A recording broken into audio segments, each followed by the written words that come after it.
ભુજના ઐતિહાસિક ખેંગાર પાર્કમાં વૃક્ષોની જાળવણી કરવામાં આવી રહી છે. પાર્કમાં અનેક જૂના વૃક્ષો વરસાદ કે વાવાઝોડાના સમયે પડી જવાના બનાવો સામે આવતા હોય છે.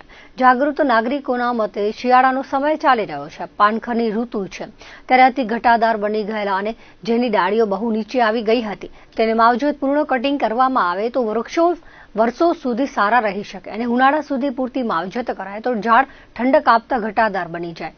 એકદમ નીચે આવી ગયેલા વૃક્ષોમાં ખેંગાર પાર્ક બહાર છતરડી તળાવ અને હમીરસર વચ્ચેના વોકવેમાં તો વૃક્ષોની કટિંગ ખૂબ જરૂરી હોવાનું જણાવ્યું હતું. પાર્કમાં માવજતના અભાવે ધીરે ધીરે લુપ્ત થઈ રહ્યા છે, તેની યોગ્ય માવજત ખૂબ જરૂરી છે.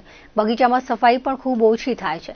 ટ્રેક્ટર કે અન્ય વાહનથી કચરો અન્યત્ર મૂકવાની જગ્યાએ ત્યાં જ ઢગલો કરી દેવાય છે, એટલે આસપાસ અનેક કચરાના ઢગ જોવા મળે છે અને પવનના કારણે ફરી કચરો આસપાસ જ ઉડી ફેલાઈ જાય છે. તળાવને કાંઠે ડોમ બનાવવામાં આવ્યો છે, તેની ફરતે બેસવાની વ્યવસ્થા ન હતી.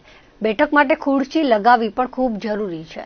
આવનાર સમયમાં યોગ્ય માવજત કરવામાં આવે તેવી માંગ કરાઈ હતી.